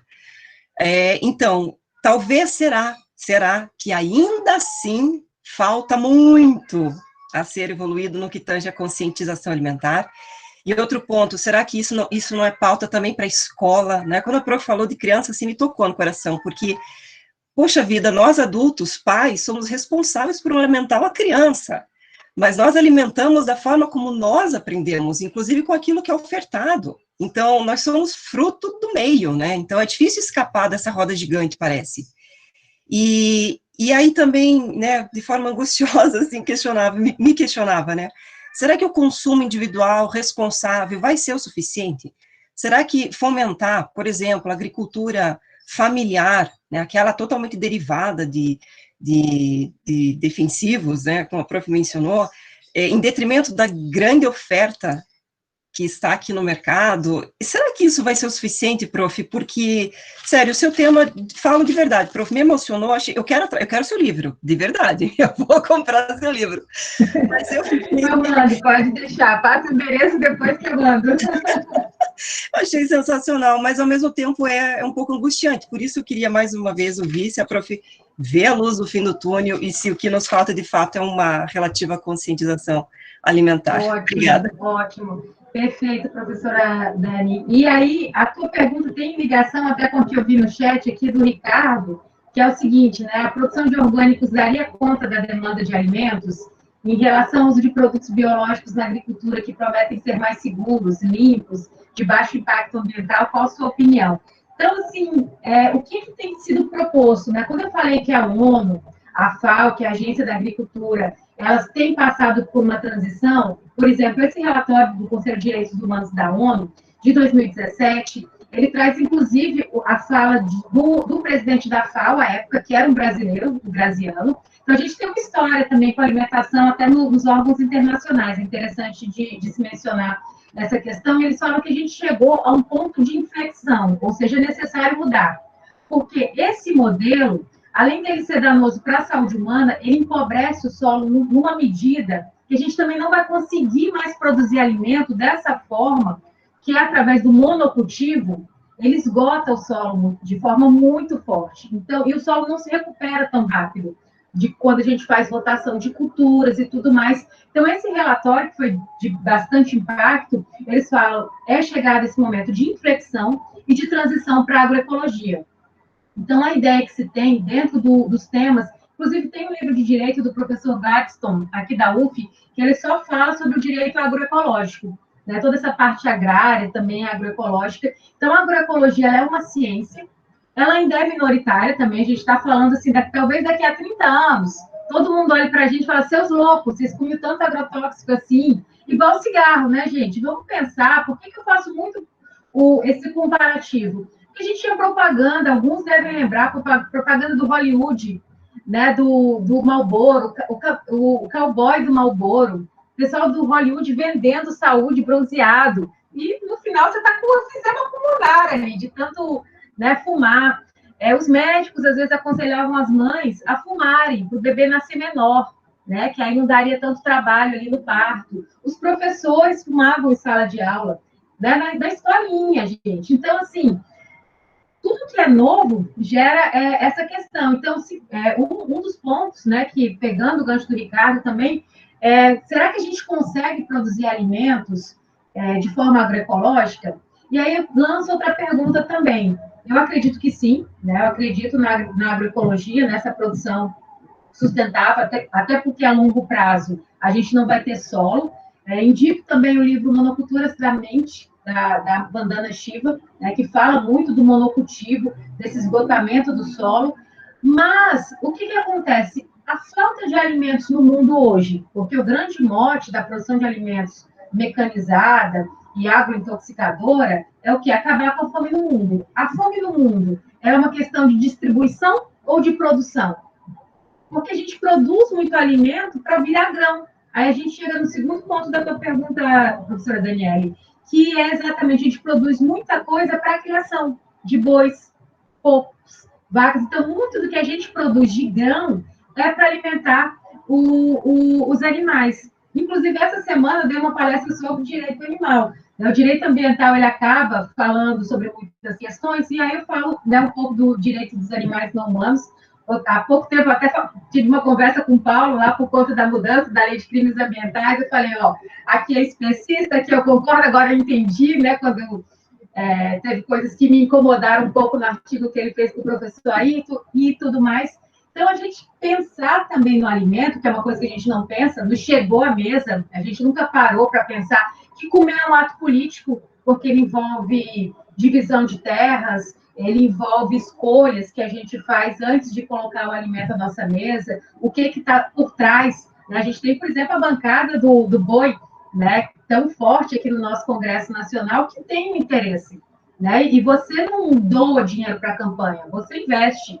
Né? Então, você investe porque você quer um retorno. Então, a gente não pode esquecer também que muito do que a gente produz, e muito desse agrotóxico, ele está principalmente nessas grandes propriedades, nesses grandes monocultivos, voltados à produção também de alimentos que vão virar ração. Então, a nossa escolha também passa por esse elemento. Logicamente, a indústria também está presente. Quem está investindo muito em carne vegetal? A gente já tem hoje hambúrguer, o próprio Burger King tem o Futuro Burger, e, enfim, uma série de outras coisas que você encontra no mercado, Bill Gates. Né? Você tem um setor interessado que as pessoas parem de comer carne. Em nome da proteção ambiental, talvez o discurso ambiental ele esteja sendo cooptado também. A gente não duvida. Né? Então, são uma série de desafios, mas eu imagino que a gente tem, sim, uma luz no fim do túnel, que se chama agroecologia, e que talvez daqui a um tempo eles olhem para a gente como a gente olha para o pessoal que fumava cigarro achando que ia virar o Cavaleiro do Marlboro, né? Seria mais ou menos isso. Ótimo, professora Roberta, né, professora Dani, obrigado, acho que já aproveitou o questionamento ali do Ricardo, né, também de igual modo. Larissa Azul, gostaria de perguntar, vai utilizar o áudio, Larissa? Vou, porque é muito extenso, eu acho que daria um texto ali no chat se eu fosse digitar. Ótimo, então fique à vontade. Obrigada, boa noite, Roberta, boa noite a todos. Roberta, que bom te ver e finalmente poder assistir a palestra, estava ansiosa, gostei muito de ver que vocês lançaram pela ONC também, fugi da minha aula para estar aqui participando. E, enfim, no início você debateu um pouco sobre a questão do suicídio, isso é algo que me intriga bastante, que vem sendo alvo das pesquisas aí, e eu gostaria de fazer a minha pergunta em torno dessa temática. E aí eu já vou aproveitar para fazer um chão antes de lançar as minhas perguntas e as minhas hipóteses aí. Então, quando a gente para analisar os dados aí disponibilizados e as análises da Organização Mundial da Saúde, a gente vai se debater com a última realizada em 2018, quando a gente vai trabalhar realmente sobre o índice de suicídio, sobre a perspectiva do suicídio, né, que a gente vai ter aí que aproximadamente 800 mil pessoas morrem por suicídio todos os anos, a faixa etária entre 15 e 29 anos é a que tem maior predominância, né, e que cada um ato consumado, né, existem milhões de tentativas de suicídio que fracassaram, por assim dizer, né. 79% dos suicídios ocorrem em países de baixa e média renda, e por último a gente vai ter a questão dos métodos mais comuns, e dentre eles estão a ingestão de pesticidas, enforcamentos e arma de fogo, e isso em nível global, né. Então, eu aproveito tudo que você já trouxe para utilizar esse último dado principalmente. Quando a gente fala nessa questão de ingestão de pesticidas, a gente pode aí direcionar para a questão dos agrotóxicos, dos venenos, dos pesticidas, enfim, nomes outros que a gente pode estar utilizando para as mesmas substâncias, e qual seria a correlação do uso dessas substâncias com o suicídio? Essa seria a minha primeira questão. E se poderíamos utilizar como hipótese a questão da facilidade ao acesso aos agrotóxicos como uma das hipóteses relevantes para justificar estar entre os 3 maiores métodos aí do suicídio a nível global. E se essa fosse uma hipótese justificável, de relevância, que tivesse aí um arsenal positivo, seria justificável que isso se aplicasse apenas às pessoas que têm acesso à lavoura ou que trabalham na lavoura, ou seja, a gente fazer uma pesquisa voltada apenas para isso, ou seria algo que não seria tão relevante assim? Ou então, a mesma correlação do uso dessas substâncias, esses agrotóxicos, pesticidas e afim, a questão do contato frequente. Por exemplo, o pessoal que trabalha na lavoura, que está no dia a dia, que está com esses agrotóxicos na sua rotina, por assim dizer, na sua rotina diária, né? Se isso traria para o nosso organismo uma questão de um desequilíbrio hormonal, como, por exemplo, uma baixa na produção de serotonina, noradrenalina, um aumento na adrenalina ou no cortisol, isso seria uma das justificativas para as tentativas de suicídio voltada para essa perspectiva do uso de tal método. E, por fim, a questão é se isso se encaixaria na socialização de prejuízos que você trouxe em um momento da sua fala, quando a gente analisa que o uso, né, da ingestão de pesticidas está entre os 3 métodos mais utilizados para suicídio a nível global. Seria isso. Ok, vamos lá então. Se eu esquecer alguma coisa, você me corrige. À medida que você foi falando, uma coisa assim, os dados que eu trouxe na tese foram mais concentrados pelo pessoal da medicina, por exemplo. Então, eles fazem uma análise bem objetiva, né? Determinados produtos químicos, realmente em contato com o ser humano, eles vão trazer distúrbios neuronais, vão alterar o sistema nervoso central e, por si só, né, isso geraria a depressão e faria com que houvesse cometimento do suicídio. Só que quando a gente olha o suicídio de forma geral, né, Larissa, o suicídio ele também é um fato social. Né? O Durkheim fala do suicídio, o Weber fala do suicídio, e a gente não pode esquecer também, e aí é uma contribuição que eu não me debruço na tese, mas que a gente pode fazer junto agora, que é o quê? A própria vida do agricultor. Porque, como eu falei, ele tem essa realidade hoje, que se ele não planta com agrotóxico, com transgênico, às vezes ele não consegue o financiamento, ao mesmo tempo, o financiamento, e se dá problema na lavoura, ele vai ficar endividado, então tem uma pressão muito grande. Existem algumas culturas, evidentemente, que elas são mais tóxicas, por exemplo, o tabaco, né, que eu sei que em Santa Catarina tem uma região que produz. Então, algumas culturas, como aquela que produz tabaco, usam mais agrotóxicos, porque, inclusive, eles têm que jogar uma espécie de fumaça ali, né, aspergir aquela fumaça de agrotóxicos nos produtos. Então, você tem que ter relações, além do próprio uso, só que não necessariamente você tem que estar no campo. A gente tem uma condenação na Justiça do Trabalho, há mais ou menos uns 5 anos, que o rapaz, ele não ia para a lavoura. Ele era do almoxarifado, e ele fazia a mistura dos venenos. Porque o que tem? A gente realmente tem muito acesso a agrotóxico. Você vai no Paraguai, quem está em Santa Catarina está perto do Paraguai, traz um monte ainda que não é liberado. Você consegue muita coisa sem receita. Mesmo quando você pega a receita com um agrônomo, você às vezes compra mais. Muitas vezes o agricultor, por ele também não ser preparado, não ter toda a educação, né, para fazer esse uso seguro, por isso que eu falei que muitas vezes questiona se existe uma maneira segura de se administrar agrotóxico, muitas vezes a pessoa não vai usar máscara, não vai usar nada, ele mistura uma série de produtos químicos, de agrotóxicos, dependendo daqueles que você mistura, você gera um potencial de intoxicação muito maior e efeitos que não foram, às vezes, nem mapeados ainda pela ciência, e nesse caso de condenação da Justiça do Trabalho, o rapaz, ele era do almoxarifado, ele só fazia a mistura, ele foi, com menos de 30 anos, ele se intoxicou de tal forma, mas uma intoxicação que ao mesmo tempo foi silenciosa, que quando ele foi parar no hospital, e lá foi no Ceará, na Chapada do Apodi, que produz muita fruta, quando ele foi parar no hospital, ele já estava com o fígado totalmente lesionado. Foi uma dificuldade, né? Como tinha esse grupo de pesquisa lá, eles conseguiram depois fazer uma autópsia, enfim, fazer o nexo de causalidade, que fica difícil até no direito, a gente criar esse nexo de causalidade entre o uso do agrotóxico e o desenvolvimento da doença ou a morte.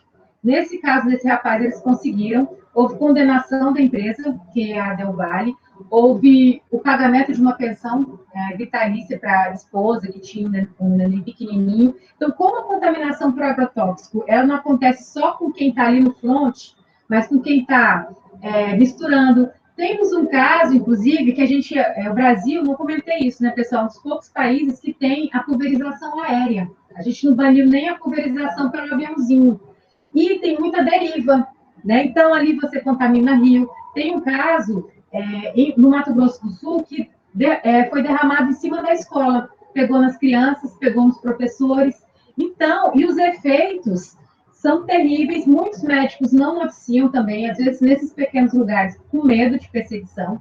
Então, é difícil até você fazer essas notificações, tá, Larissa? No livro da tua xará, a Larissa Bombardi, ela fala um pouco dessas dificuldades das notificações por suicídio, né? Eu até posso te passar depois, só que é da geografia, né? Talvez um estudo dentro da área da psicologia seria interessante, realmente. Mas não só com aquele que está dentro da lavoura, com quem convive, porque a roupa de quem foi para a lavoura e voltou, ela é contaminada, ela deveria, em tese, ser lavada numa máquina separada, que não é a máquina da família. Qual é o agricultor que vai ter condição, muitas vezes, de ter uma máquina só para lavar essa roupa? E a gente tem esse efeito cumulativo. Então, tem muita coisa que ainda está sendo mapeada, está sendo vista. Não sei se eu esqueci de alguma coisa, você pode perguntar. Seriam esses comentários principais, assim, do que eu mapeei dentro da questão do suicídio. Capaz, Roberta, fantástica, como sempre. Realmente, essa questão da gente conseguir mapear é muito difícil, né? Principalmente porque a gente olha aí, por exemplo, esse dado aí da OMS 2018, a gente tem noção que a gente está falando no nível global, mas a gente não está incluindo todos os países aí, né? Porque tem muito país que não investe, não tem nada de preparação, de custos, de financeiro para poder custear essas pesquisas aí, né? Tem país que nem sequer trabalha com essa temática, nem sequer tem noção do que realmente seja o suicídio, né? Que nem se a gente eu estava discutindo ano passado com a Marli, que foi a minha orientadora de pesquisa, né? Ela foi para o Haiti desenvolver pesquisa dela do doutorado lá. E aí a gente acabou, em um momento ou outro, entrando na discussão, né? De como que a gente, por exemplo, iria numa área pobre do Haiti desenvolver uma pesquisa assim. Como que a gente ia conseguir fazer? Nem com autópsia psicológica seria possível, porque realmente não existem condições propícias para, né? Exatamente, exatamente. Um dado preocupante também dessa pesquisa da OMS, né, que você trouxe, é uma população extremamente jovem, né, 19, de 15, eu acho que de 15 a 29 anos, né, então você tem um número muito expressivo de jovens, né, isso é um dado que fecha também com os dados que a Larissa Bombardi traz e que a Flávia Londres traz também. Então, 25% dos dados, da porcentagem, é uma população muito jovem. E a gente não pode esquecer também que no campo as pessoas começam a trabalhar muito jovens, né? Então, será que tem uma relação também nesse fator etário? Né? Então, tem uma série, por isso que eu falei, né? A ideia é que cada um busque o seu nicho e prossiga, né, nessa pesquisa. E um dos problemas mais graves, de fato, é a subnotificação, ou a ausência de notificação, ou a subnotificação. Então, a gente está... Por isso que quando a Larissa Bombardi fala dos 142 bebês contaminados, ela fala, isso é a ponta do iceberg, porque o bebê normalmente é aquele que a gente mais protege. Então, se ele está nesse nível de contaminação, imagina o resto das pessoas daquelas comunidades, né? Tem uma pergunta aqui do Adriel, que estou fazendo uma suposição, pois não cheguei a pesquisar efeitos correlacionados a esse assunto para agrotóxicos. Mas a ingestão crônica de alimentos adulterados, que influenciam na microbiota do indivíduo, irá alterar o sistema endócrino, assim como outras funções, incluindo o CNC, que sem dúvida irão desencadear quadros de depressão e tendências suicidas em indivíduos com tendências. A gente tem exatamente, como eu falei, o suicídio, né, Adriel, é esse elemento complexo. Porque, por exemplo, a contaminação por agrotóxico ela é múltipla. Ela pode ser pelo ar, pela água, não só pelo alimento. Então, a ingestão crônica de um alimento adulterado, você traz um dado que afeta a microbiota do indivíduo. E pode levar ao suicídio se você tem tendência. No caso do agrotóxico, às vezes não é nem o consumo só do alimento, né? São as outras exposições que você tem, né? Então, todas essas alterações e mais a vida, né? Que muitas vezes a pessoa tem ali dentro desse modelo de agricultura, né? Que é muito mecanizado, muito comercial, né? Segundo alguns, e que acaba às vezes trazendo pouco lucro, né? Para essas pessoas. Eu sugiro também, pessoal, o veneno está na mesa. são 2 documentários, tem um e o 2 do Silvio Tendler. Ele é um documentarista bem conhecido no Brasil, de uma série de temas espinhosos, e ele fez 2 sobre essa questão da contaminação, então vale dar uma olhada também. O Veneno Está na Mesa, a parte 1, a parte 2, que traz mais dados ainda do que eu trouxe aqui para vocês essa noite. Professora Roberta, enquanto a gente vê se mais alguém, né, vocês podem fazer uso da fala, repito, mas só para não passar também o questionamento que eu tinha apontado, né, a Larissa já adiantou, que era quando você mencionou a questão da relação com o suicídio, né, que o Adriel também trouxe, com relação à ingestão de outros alimentos. Eu pergunto só com relação, assim, a parte da pesquisa que você faz com relação ao âmbito do Ministério Público, né, das ações do Ministério Público, né, das peças, né, ou seja, uma análise das peças, né, quais foram as medidas interpostas e as decisões. Em que sentido isso se dá, ou para que, de que modo você vê que isso está sendo conduzido, se você vê uma perspectiva futura? A minha preocupação, explicando, né, é com relação ao envolvimento penal da coisa, né, você muito bem traz a figura, o conceito de sociedade de risco, de Ulrich Beck, que é e muito utilizado hoje no âmbito penal, naquilo que o Jesus Maria Sanches vai chamar do expansionismo penal, da expansão do direito penal.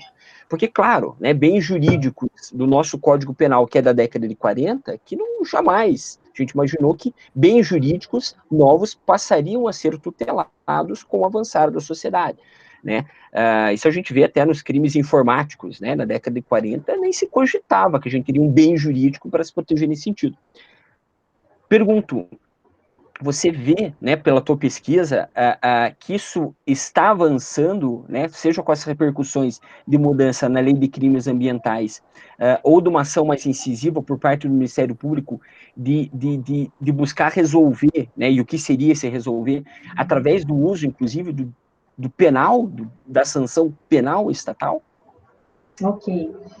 Só pegando carona, antes de comentar especificamente do MPF, teve um livro que eu consultei também na tese, que é a Tutela Penal das Futuras Gerações. É uma tese de doutorado de um promotor de Pernambuco, se eu não me engano, estudou em Portugal, que ele fala exatamente dessa proteção penal. A gente nunca pensou também em proteger os não-nascidos, ou a humanidade, né? Quando você olha para o Código Penal, por exemplo, de 40, é tudo muito no concreto, né? É a concretude ali, é o bem, o aspecto patrimonial dele, então, que é evidente. Então, você nem pensaria numa questão tão etérea. Em relação ao MPF, até onde eu pesquisei, uma coisa que eu concluí na tese para aquele momento, o MPF estava batendo muito, ele fez algumas ações grandes em relação a alguns produtos específicos que são muito comercializados no Brasil e no mundo, que é o glifosato, 2,4-D. E o que é que se notou? Ele perdeu, e chegou um momento também que o Ministério Público Federal, e eu mostro um pouco essa transição na tese, que ele ganhou muita força, muito ibope com a Lava Jato. A gente teve um momento também que o grande mote do Ministério Público Federal, de forma geral, no país, foi a Lava Jato. Então, ele acaba, alguns dos promotores, eu faço algumas notas ali no livro, alguns dos procuradores que estavam encampando essas ações, eles acabam indo trabalhar nessas forças-tarefas, se voltando para esse contexto mais político daquele momento e não dando continuidade. Agora, com o lançamento do livro, o que eu soube, e até me pediram material, é que no Mato Grosso do Sul, tem procuradores fazendo ações específicas dos agrotóxicos para proteger a população indígena, porque os agrotóxicos também são usados como arma de extermínio dos povos indígenas. Você derrama ali, por acaso, o aviãozinho caiu em cima da tribo, e você acaba, né, enfim, gerando uma série de intoxicações e de outras circunstâncias. Então, o MPF ele perdeu um pouco essa força, né, de ações. Não tem visto. Tem outras pautas, as pautas ambientais são emergentes. A cada 21 dias, mais ou menos, o Ministério Público Federal tenta o afastamento, por exemplo, do atual ministro do Meio Ambiente, e não consegue. Eu imagino que as soluções para a questão do agrotóxico, elas iam realmente da seara internacional, Paulo. Talvez uma condenação por ecocídio, né, essa tese realmente vigorar, ela ganhou força, tanto que começou-se a comentar muito sobre ecocídio depois do Tribunal de Opinião Monsanto, através da ONU também, da nossa Corte Interamericana de Direitos Humanos, a comissão, né, a gente teve uma decisão emblemática esse ano dentro da pauta ambiental, que começou a ter muita atenção da Comissão e da Corte Interamericana de Direitos Humanos na Argentina, em relação a povos indígenas. Então, eu imagino que em breve, né, a gente tem que suscitar isso também, né, tem que provocar. Então, em breve, quem sabe, levando para fora do país, a gente tenha soluções. Aqui dentro, pelo menos dentro do que eu acompanhei, não vi muita coisa, não. Não estão muito ligados nesse ponto, não. Deixa eu ver aqui, né, tem um comentário aqui da Maria Eduarda. Realmente, Maria Eduarda, a gente muitas vezes está tentando fazer e tem contaminações, né? Um detalhe interessante, o que é a dificuldade hoje? Alguns agricultores não conseguem a certificação do orgânico, porque ele planta com orgânico, mas o vizinho planta com agrotóxico, e contamina a lavoura dele, ele não consegue ter, inclusive, a certificação do orgânico. Então, a gente tem também, por isso que é um trabalho coletivo, que vai vir realmente, muitas vezes, uma realidade muito mais macro. Não acredito que a solução seja jurídica, Paulo, não do ponto de vista, eu acho que do MP. Talvez o que está acontecendo nos Estados Unidos está funcionando são as ações individuais, né? Condenações de milhões de dólares, que eles já começaram. Na Califórnia mesmo, depois que teve a primeira vitória, no ano passado, de um jardineiro que usava o glifosato e que desenvolveu um câncer e fizeram todo esse nexo de causalidade, explodiram outras ações. Então, no Brasil, a gente ainda não começou, não tem muitas notícias. Teve até um professor de Santa Catarina que comprou meu livro e pediu algumas orientações, porque ele estava pensando em propor algumas ações, mas ainda também não sei muitos detalhes. Tá ótimo, professora Roberta. Saber realmente, né, o andamento, o estado atual das coisas, ou o futuro, né, se pelo direito a essa perspectiva. Maria Eduarda, né, dito, respondido. Pergunto se mais alguém tem algum ponto, algum questionamento, alguma dúvida. Ostrovsky estava aguardandaço, né? Mas foi uma das primeiras perguntas ali. O Ostrovsky é o Ricardo, né? Ricardo Ostrovsky. Foi ele, inclusive, né, professora Roberta, né? Um dos motivadores, né? Da proposta da gente fazer o diálogo hoje, né? Que eu lembro, eu postei no Instagram o livro da professora, e ele comentou, poxa, tem que ter, né, um diálogo lá e tal. E que bacana, né, que possível foi e cá estamos, numa sexta-feira 13. Né? E ele trouxe um dado interessante, inclusive, né, que aí nos comentários, né, Ricardo, o fato de que a região ali, né, é a maior produtora de tabaco de Santa Catarina. Então, às vezes é verificar, né, de que forma, como está se desenhando também aí na região de vocês. Sabendo que, né, pessoal, muitas vezes a gente não está a salvo totalmente. No presente está tudo bem, no prolongar das gerações talvez não fique nada também. Eu não gosto muito desse tom de terror, não, sabe? E ainda mais numa sexta-feira 13 de ano de pandemia, né? Trazendo a literatura de novo, né? O Guimarães Rosa, ele tem um personagem que ele fala que eu quase que nada não sei, mas desconfio de muita coisa, né? Então, eu falo que a gente tem que desconfiar, né? Pelo menos desconfiem, né? Não sejamos tão apaixonados, às vezes, por determinados modelos de produção alimentar. Tá ótimo, né? E não havendo, né, mais manifestações, acho que todos atendidas mais que a contento, né? Acho que a gente sai daqui com pulga atrás da orelha, mesmo pensando, repensando, né? Se já não tem gente já com algum artigo aberto também, pronto para ler, assim, terminar. Mas realmente porque é uma questão, né, que abarca tantas disciplinas, né, professora Roberta, né? Pela sociologia, né? A gente tem, do meu ponto de vista, pelo direito, a Larissa, né, pela psicologia, o Adriel, né, que comentou, ele é da educação física. Então, para ver como é uma riqueza de áreas, né? Diz respeito a toda e qualquer área. Exatamente, exatamente. Aí cada um pega a sua pulguinha e segue o caminho dentro dessa área. Que bom. Então, professora Roberta, eu registro, não sei se a professora Dani está conosco ainda, para daí eu passar para ela fazer um encerramento final, mas eu registro o agradecimento, né, enfim, da presença, da tua disponibilidade, disposição, né, não disponibilidade, porque eu sei que a tua agenda também é uma loucura, mas que deu certo da gente encontrar uma data aqui, e, enfim, dialogar conosco e trazer isso de uma forma tão aberta, né, que faz com que a gente realmente saia daqui refletindo, pensando e repensando. Então, agradeço, né, pela nossa parceria de sempre, pelos projetos tantos que certamente virão aí, nossos, e eu tenho só a agradecer, tá? Tanto aos presentes, aos que contribuíram, aos que assistiram, aos que conosco aqui estão, e obrigado mesmo, professora Roberta. Professora Dani. Obrigada, prof. Eu também não posso me furtar de agradecer à professora Roberta, uma simpatia e uma riqueza foi essa noite. Professora, imensamente agradecida.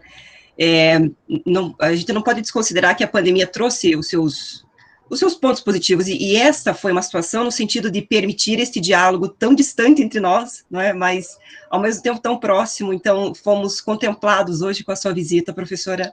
Agradecemos imensamente. O tema, com certeza, além de multidisciplinar, ele é incômodo, ele é pauta, ele é pertinente, ele merece ser desdobrado e ser muitas vezes replicado. Então, eu acredito que não fechamos as portas hoje, acho que esse diálogo tem que ser permanecido e mantido, melhor dizendo, em outros momentos. Portanto, acho que hoje só começamos, né? Em algum momento, com certeza, faremos jus a uma nova tentativa de incluir na sua agenda, prof, a permanência desse debate, porque para nós foi extremamente rico e muito gratificante. Como a prof mencionou, acho que a própria conscientização, né, os cuidados no que tange ao consumo, ou pelo menos iniciar a reflexão sobre essa perspectiva, e hoje o start foi dado. Então, agradeço mais uma vez em nome do curso, professora, foi imensamente produtivo essa noite. Professor Silas, mais uma vez, gratidão por facilitar esse diálogo com palestrantes tão gabaritados como o professor vem trazendo e nos apresentando. Então, acho que a palavra de honra e final hoje é, de fato, a gratidão aos dois. Muito, muito obrigado. E, prof, o seu livro, eu juro, eu vou lhe passar o e-mail, eu quero. Muito obrigada, prof. E também agradecer, acho que foi uma riqueza também, a questão de a citação, né, de outras obras bibliográficas, de documentários.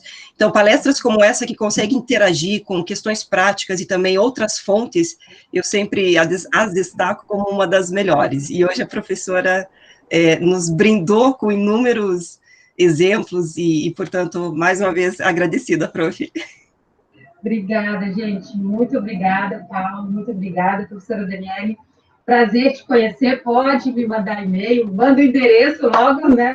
Que o link está se espalhando. Então, muito engraçado. Eu sei que, né, quem está aqui é bravo, bravamente, agradeço bravamente a todos os unidos aqui na sexta-feira à noite 13, né? Falando de um tema tão espinhoso no meio da pandemia. Mas quando eu ia lançar o livro esse ano, ia ser bonitinho, num bistrô, na Lapa, aqui no Rio de Janeiro, aquela coisa assim, intelectual, charmosa, e veio a pandemia, né?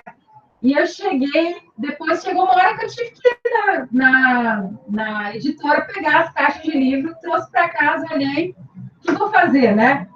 E bati uma foto, coloquei na internet e não esperava, né? Confesso que eu não esperava tanto interesse. Eu falo que eu estou excursionando, a gente excursiona 2 vezes, né? Com o Tribunal do Júri Ariano Suassuna, com a professora Exilda, e com o livro sobre agrotóxicos, Agrotec. Então, estou muito feliz, né, de poder também fazer da minha pesquisa algo que seja útil, né? A nossa ideia também é não deixar o conhecimento acadêmico, conhecimento de uma tese de doutorado encastelado, né? Eu acho que o conhecimento não deve ficar encastelado, não deve ficar preso né, no ambiente universitário, não só no nosso ambiente, às vezes fechado, onde produzimos, mas ser espalhado. Então, gostei demais, né, agradeço imensamente pela oportunidade, a todos e todas presentes, que já foram, e é isso. Contem comigo.